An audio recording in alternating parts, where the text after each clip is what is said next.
नमस्कार and good morning all students. I am Monika नामा। आज हम बीएड सेकेंड ईयर का पेपर है pedagogy of financial accounting, unit आपकी थर्ड है वित्तीय लेखांकन शिक्षक का व्यावसायिक विकास। और टॉपिक है आपका पुस्तकालय संसाधनों का अध्ययन विषय आधारित, पुस्तकालय संसाधनों और अध्ययन विषय आधारित समाचार पत्र एवं पत्रिकाओं का प्रयोग, यानी कि पुस्तकालय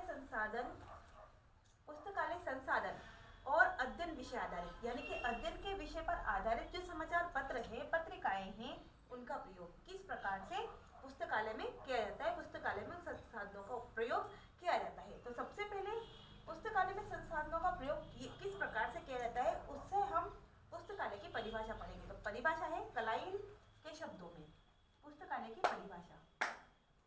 पुस्तकालय की परिभाषा, पुस्तकालय की परिभाषा दी है कलाइल के अनुसार।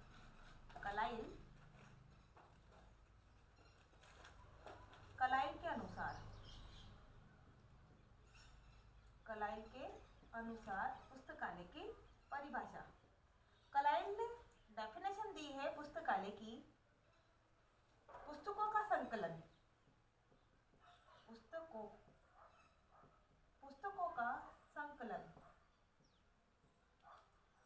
का संकलन आज के युग का, पुस्तकों का संकलन आज के युग का वास्तविक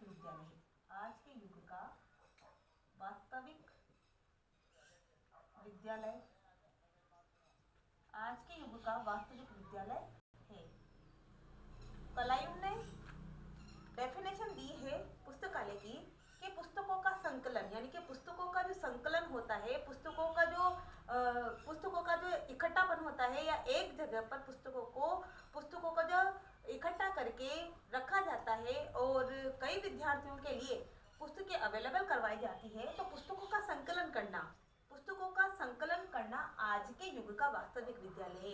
यानी कि वर्तमान समय में, आज के युग में, आज की जनरेशन में देखा जाए तो वास्तविक विद्यालय है, यानी कि पुस्तकों का संकलन एक विद्यालय की भूमिका को स्थापित करता है, विद्यालय की भूमिका को बताता है। तो इसी प्रकार से प्रत्येक विद्यालय में, यानी कि प्रत्येक विद्यालयों में छात्रों के चरित्र विकास की दृष्टि से तथा शैक्षिक कार्यक्रम की गुणवत्ता की दृष्टि से, यानी कि प्रत्येक विद्यालयों में छात्रों के चरित्र विकास की दृष्टि, छात्र का चरित्र विकास हो इसकी दृष्टि से, तथा शैक्षिक कार्यक्रम की गुणवत्ता की दृष्टि से, शिक्षा के क्षेत्र में गुणवत्ता की दृष्टि से पुस्तकालय का बहुत महत्व है। गुणवत्ता की दृष्टि से और छात्रों के चरित्र का विकास हो इसकी दृष्टि से पुस्तकालय का बहुत महत्व है। साथ में यह है कि किसी भी विद्यालय के विद्यार्थियों के चरित्र तथा शैक्षिक निपुणता का मापदंड वहाँ के पुस्तकालय से लगाया जा सकता है। यानी कि कोई सा भी विद्यालय हो, अब कोई से भी विद्यालय के विद्यार्थियों के चरित्र का मापदंड, यानी कि कोई से भी विद्यालय के विद्यार्थियों के चरित्र का मापदंड और उसकी शैक्षिक निपुणता का, यानी कि उसके शिक्षा के क्षेत्र में कितनी कुशलता है, शिक्षा के प्रति उसकी कितनी योग्यता है, कितना इंटरेस्ट बालक में है, विद्यार्थी में है, इसका मापदंड वहाँ विद्यालय में स्थित पुस्तकालय से लगाया जा सकता है। यानी कि जिस प्रकार का पुस्तकालय है उसे बालक के चरित्र का, बालक के शैक्षिक स्थिति का मापदंड लगाया जा सकता है। साथ में यह है कि वास्तव में प्रधानाध्यापक को विद्यालय का मस्तिष्क है, यानी कि प्रधानाध्यापक विद्यालय का मस्तिष्क है, तथा जो अध्यापक होते हैं वो नाड़ी संस्थान है। प्रधानाध्यापक विद्यालय का मस्तिष्क होता है और जो अध्यापक होते हैं वो नाड़ी संस्थान होते हैं। जो अध्यापक है वो नाड़ी संस्थान है और पुस्तकालय उसका हृदय है। पुस्तकालय विद्यालय का हृदय, यानी कि जो प्रधानाध्यापक है वो तो विद्यालय का मस्तिष्क है, यानी कि प्रधानाध्यापक को विद्यालय का मस्तिष्क माना गया है। क्यों माना गया है? क्योंकि विद्यालय का पूरा उत्तरदायित्व, पूरी जिम्मेदारी प्रधानाध्यापक पर होती है। तो प्रधानाध्यापक को विद्यालय का मस्तिष्क माना गया है और अध्यापकों को नाड़ी संस्थान माना गया है।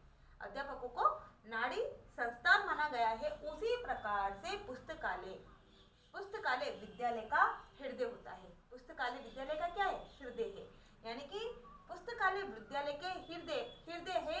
उस हृदय में अपार यानी कि पुस्तकालय रूपी हृदय में अपार पुस्तकों का संकलन है और अपार पुस्तकों के संकलन से विद्यार्थी अपने चरित्र को और अपने शैक्षिक मापदंड को, अपने शैक्षिक योग्यता को बढ़ाते हैं। अपने चरित्र का निर्माण करते हैं और अपनी शैक्षिक योग्यता को बढ़ाते हैं। इसी प्रकार से पुस्तकालय नवीन ज्ञान की खोज का केंद्र है। यानी कि पुस्तकालय को नवीन ज्ञान की खोज का केंद्र माना जाता है। बिल्कुल राइट कि पुस्तकालय को नवीन ज्ञान की खोज का केंद्र माना गया है या माना जाता है या होता है। पुस्तकालय नवीन ज्ञान की खोज का केंद्र है। इसलिए है क्योंकि प्रत्येक विद्यार्थी पुस्तकालय में आकर अपने अकॉर्डिंग अपनी योग्यता, अपनी योग्यता, रुचि, क्षमता के अकॉर्डिंग वो पुस्तकों से लाभ प्राप्त करता है, पुस्तकों को पढ़ता है और पुस्तकों से ज्ञान प्राप्त करता है। इसलिए नवीन ज्ञान पुस्तकालय को नवीन ज्ञान की खोज का केंद्र माना गया है। नवीन ज्ञान की खोज का केंद्र पुस्तकालय होता है। साथ में विद्यालय का सबसे महत्वपूर्ण अंग माना गया, यानी कि पुस्तकालय विद्यालय का सबसे महत्वपूर्ण अंग है। यानी कि जिस विद्यालय में पुस्तकालय नहीं है वो विद्यालय अधूरा है। इसलिए पुस्तकालय को विद्यालय का महत्वपूर्ण अंग माना गया है। यानी जिस प्रकार से मानव शरीर में आँख, कान, नाक सभी अंग जरूरी है, हाथ, पैर सभी अंग जरूरी है, उसी प्रकार से एक विद्यालय में प्रधान अध्यापक और साथ में पुस्तकालय का होना और विद्यार्थियों का होना बहुत आवश्यक है। जिस प्रकार से मानव शरीर में सभी अंगों की आवश्यकता होती है, उसी प्रकार से विद्यालय में पुस्तकालय की आवश्यकता है। इसलिए पुस्तकालय को विद्यालय का एक महत्वपूर्ण अंग माना गया है।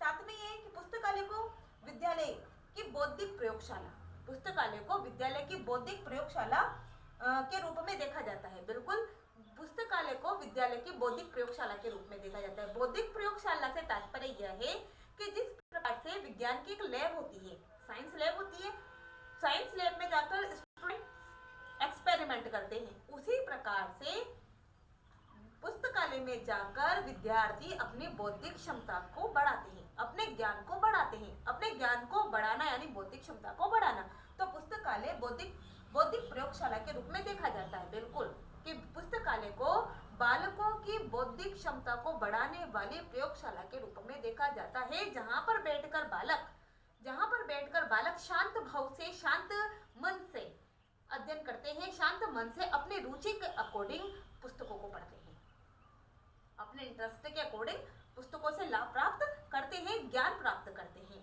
साथ में पुस्तकालय में बौद्धिक एवं साहित्यिक अभिवृत्ति का स्थान भी माना जाता है। पुस्तकालय को बौद्धिक और साहित्यिक अभिवृत्ति का स्थान माना गया है। बिल्कुल कि पुस्तकालय बालकों की रुचि को जागृत करने वाला होता है। पुस्तकालय बालकों की रुचि को जागृत करने वाला, बालकों की ज्ञान में वृद्धि करने वाला, बालकों की मानसिक क्षमता में विकास करने वाला, बालकों की बौद्धिक क्षमता में विकास करने वाला, बालकों की रुचि को जागृत करने वाला होता है। इसलिए पुस्तकालय को एक बौद्धिक प्रयोगशाला के रूप में देखा जाता है और पुस्तकालय को बौद्धिक और साहित्यिक अभिवृत्ति का स्थान भी माना जाता है। नेक्स्ट टॉपिक हम पढ़ेंगे पुस्तकालय के उद्देश्य, विद्यालय पुस्तकालय के उद्देश्य। नेक्स्ट टॉपिक है विद्यालय पुस्तकालय के उद्देश्य। नेक्स्ट टॉपिक है इसका विद्यालय पुस्तकालय।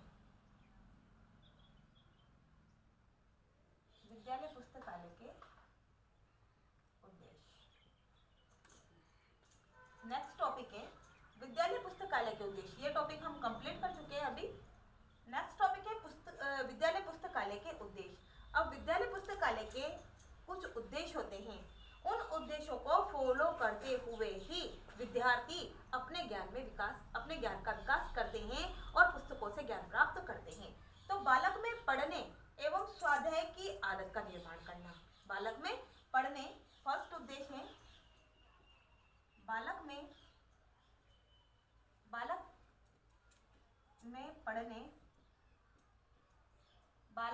पढ़ने एवं स्वाध्याय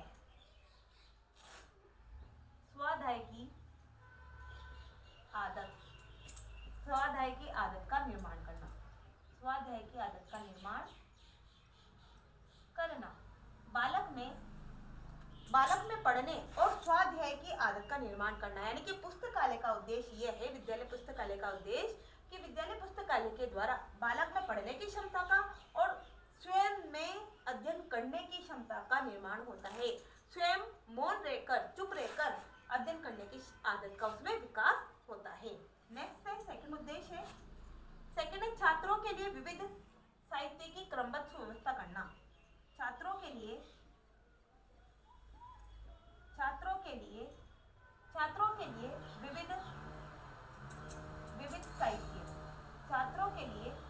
विविध साहित्य की क्रमबद्ध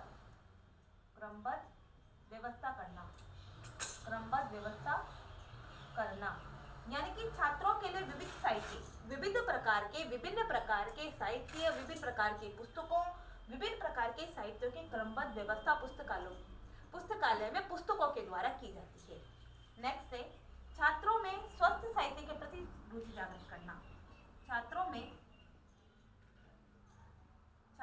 स्वस्थ साहित्य के प्रति रुचि जागृत करना।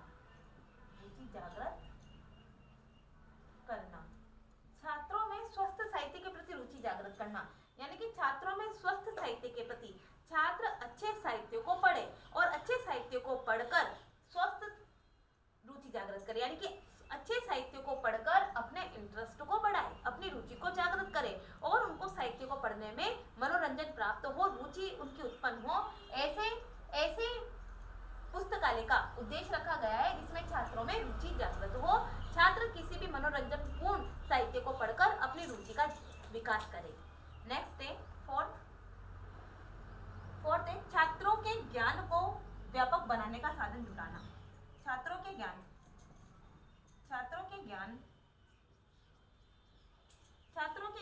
को व्यापक